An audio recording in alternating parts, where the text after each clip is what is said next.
ব্রাহ্মণবাড়িয়া জেলা বিএনপির সুযোগ্য আহ্বায়ক অ্যাডভোকেট এম এ মান্নান উপস্থিত রয়েছেন। ভার্চুয়ালি আমাদের প্রাণের নেতা বাংলাদেশ জাতীয়তাবাদী দলের ভারপ্রাপ্ত চেয়ারম্যান, রেইনবো নেশনের প্রবক্তা,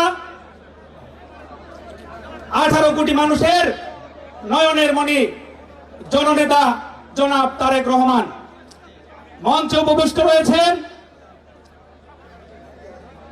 বাংলাদেশ জাতীয়তাবাদী দলের ভাইস চেয়ারম্যান, আমাদের প্রাণপ্রিয় নেতা জনাব বরকতুল্লাহ বুলু ভাই।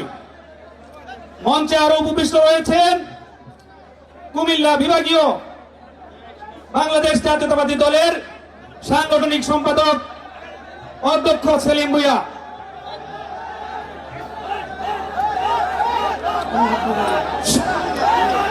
সহ উপস্থিত সম্মানিত নেতৃবৃন্দ। আসসালামু আলাইকুম ওয়া রাহমাতুল্লাহি ওয়া বারাকাতুহু। আপনাদের সবাইকে ধৈর্য ধরতে হবে প্লিজ। আপনাদেরকে অনুরোধ করতেছি আপনারা একটু সহনশীল হবেন। আমরা একটা সুন্দর পরিবেশে একটা সুন্দর আয়োজনের মাধ্যমে ব্রাহ্মণবাড়িয়া জেলা বিএনপি গত 12 বছর ধরে আমরা কিন্তু সম্মেলন করতে পারি নাই। দীর্ঘ প্রতীক্ষার পর আজকে এই আব্বাস উদ্দিন মডেল কলেজ মাঠে ঐতিহাসিক একটি সম্মেলন অনুষ্ঠিত হতে যাচ্ছে। এই সম্মেলনের নেপথ্যে যারা কাজ করেছেন আমাদের কেন্দ্রীয় বিএনপির বরকতুল্লাহ বুলু ভাই এবং সাংগঠনিক সম্পাদক আমাদের প্রাণপ্রিয় নেতা অধ্যক্ষ সেলিম ভুঁইয়া ভাই এবং মোহাম্মদ মুস্তাক মিয়া সহ আমাদের ব্রাহ্মণবাড়িয়া জেলা বিএনপির সংশ্লিষ্ট সকল নেতৃবৃন্দ অনেক পরিশ্রম করেছেন। আজকের এই অনুষ্ঠানটাকে দয়া করে আপনারা সফল করার জন্য আমাদেরকে একটু সহযোগিতা করবেন।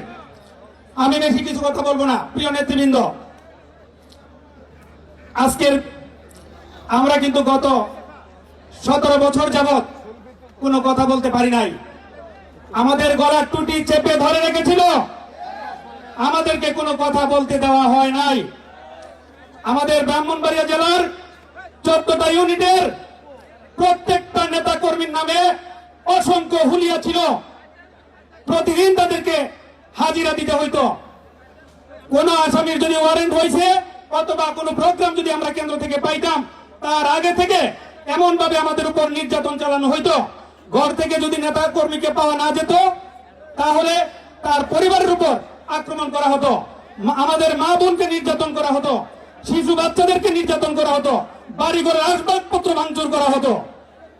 যারা খেতে খামারে আমাদের নেতা কর্মীরা ঘুমিয়েছে সেইখান থেকেও তাদেরকে ধরে এনে পুলিশে সুপোর্ট করা হইতো। আজকে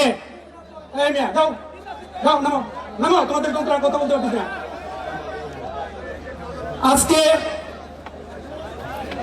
আজকে এই যে জুলাই আগস্টের একটা বিপ্লব হয়েছে, এই বিপ্লবেরও পিছনে যিনি কলকাঠি নেড়েছেন, এই বিপ্লবের যিনি রূপকার আমাদের প্রাণপ্রিয় নেতা জননেতা তারেক রহমান। গত 17 বছর যাবৎ বিএনপির শত শত নেতা কর্মীর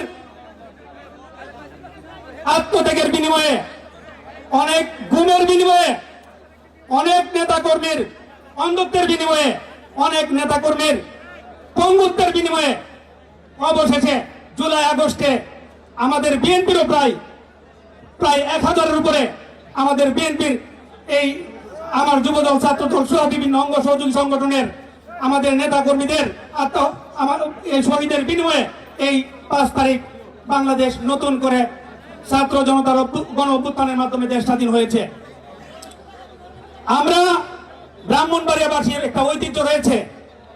ব্রিটিশ বিরোধী আন্দোলনে এই ব্রাহ্মণবাড়িয়ার কৃতি সন্তান ছিলেন বিপ্লবী উল্লাসকর দত্ত। তারপর আপনারা সবাই জানেন যে ক্ষুদিরাম বসুর নামে সারা পৃথিবী মনে রাখে, সেই ক্ষুদিরাম বসুর বাড়ি এই ব্রাহ্মণবাড়িয়ায়। আপনারা জানেন স্বাধীনতা যুদ্ধে ব্রাহ্মণবাড়িয়ার আখাউড়ায় বীর শ্রেষ্ঠ মুস্তফা কামাল সম্মুখে সমরে যুদ্ধ করেছেন। সেইখানে আমাদের আখাউড়ার দরুন গ্রামে ওনাকে সমাহিত করা হয়েছে। আমাদের জুলাই আগস্টের যে বিপ্লব, সেই বিপ্লবেও যে ছেলেটা পানি পানি করে সারা পৃথিবীর বিবেককে নাড়িয়ে দিয়েছে, সে মুগ্ধ, মীর মুগ্ধ আমাদের ব্রাহ্মণবাড়িয়া সন্তান। মীর মুগ্ধ, আমি গর্ব করে বলতে পারি আমাদের ব্রাহ্মণবাড়িয়া জেলার ছাত্র দলের জেলা ছাত্র দলের সাবেক সাধারণ সম্পাদক মুস্তাফিজ ভাইয়ের সন্তান। সুতরাং প্রত্যেকটা আন্দোলনে ব্রাহ্মণবাড়িয়ার অবদান অনস্বীকার্য। আপনাদের উদ্দেশ্যে বলবো, আজকে দেখেন হাজার হাজার মানুষ, চতুর্দিকে লোকে লোকারণ্য হয়ে গেছে, রাস্তাঘাটে লক্ষাধিক লোকের সমাগম হয়েছে। কারণ আমরা ব্রাহ্মণবাড়িয়া জেলা বিএনপি ঐক্যবদ্ধ। বিএনপি অনেক শক্তিশালী, আপনার আমার স্মরণ রাখতে হবে। আওয়ামী লীগ, শেখ হাসিনা তার দূষর সহ 400-500 লোক মাত্র পালিয়ে গিয়েছে, বা 1000 লোক পালিয়ে গিয়েছে, কিন্তু তার দূষররা কিন্তু সারা বাংলাদেশে বিরাজমান। সুতরাং এখন অন্তর্বর্তীকালীন সরকার চলমান, বিএনপি কিন্তু ক্ষমতায় আসে নাই। আপনার আমার ঐক্যবদ্ধ হয়ে বিএনপিকে আগামী নির্বাচনে ক্ষমতায় এনে এই ফ্যাসিস্ট খুনি হাসিনার যত দোষর আছে তাদেরকে বিদায় করে বাংলাদেশকে একটা আদর্শ বাংলাদেশ হিসেবে প্রতিষ্ঠা করতে হবে। এবং সেই জন্য বাংলাদেশ জাতীয়তাবাদী দলের ভারপ্রাপ্ত চেয়ারম্যান, আমাদের প্রাণের নেতা, জননেতা, 18 কোটি মানুষের চোখের মনে জনাব তারেক রহমানকে আমাদের সহযোগিতা করতে হবে। ওনার নির্দেশকে আমাদের অত্যন্ত মনোযোগ সহকারে পালন করতে হবে। প্রিয় ব্রাহ্মণবাড়িয়াবাসী, আমি আপনাদের সন্তান।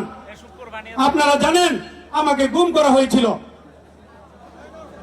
আল্লাহ সাক্ষী, মহান আল্লাহ সাক্ষী, আমাকে মেরে ফেলতে নিয়ে হয়েছিল। 3 বার গুলি করার চেষ্টা করেছে, আমাকে ঔষধকে আমাকে হত্যা করার চেষ্টা করেছে। আমার হার্ট ব্লক হয়ে গেছে, আমার হার্ট অ্যাটাক হয়েছে। আমি আপনাদের সাথে এরপরও মাঠ ছাড়ি নাই। আমি মাঠে ছিলাম, মাঠে আছি, মাঠে থাকবো ইনশাআল্লাহ।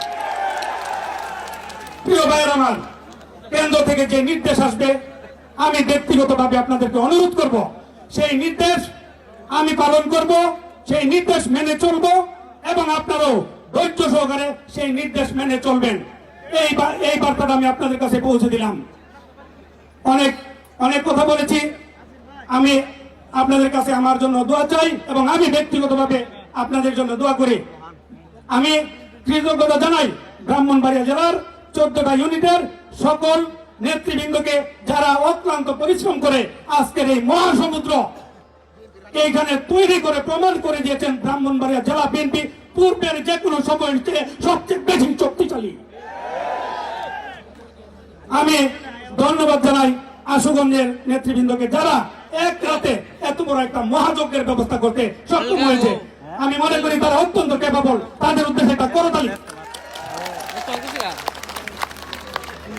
আমি বাংলাদেশ জাতীয়তাবাদী দলের সকল অঙ্গ সহযোগী সংগঠনকে আমি ধন্যবাদ জানাই, এবং আমার নির্বাচন এলাকা ব্রাহ্মণবাড়িয়া 4 কুসবা আখাউড়ার সর্বস্তরের জনগণের পক্ষ থেকে আপনাদেরকে, পাশাপাশি 14টা ইউনিটের সর্বস্তরের নেতাকর্মীদের পক্ষ থেকে আপনাদেরকে সংগ্রামী সালাম জানিয়ে আমি আমার বক্তব্য এখানে শেষ করছি। ধন্যবাদ সবাইকে। আসসালামু আলাইকুম ওয়া রাহমাতুল্লাহি ওয়া বারাকাতুহু। বাংলাদেশ জিন্দাবাদ, বাংলাদেশ জাতীয়তাবাদী দল জিন্দাবাদ। শহীদ প্রেসিডেন্ট, ক্ষণজন্মা মহাপুরুষ, আমাদের প্রাণপ্রিয় শহীদ প্রথম রাষ্ট্রপতি শহীদ প্রেসিডেন্ট জিয়াউর রহমান স্যার অমর হোক। দেশনেত্রী বেগম খালেদা জিয়া জিন্দাবাদ। এবং আমি বলবো রেইনবো নেশনের প্রবক্তা, জননেতা, 18 কোটি মানুষের নেতা, 18 কোটি মানুষের নয়নের মণি জননেতা তারেক রহমান জিন্দাবাদ। ধন্যবাদ সবাইকে।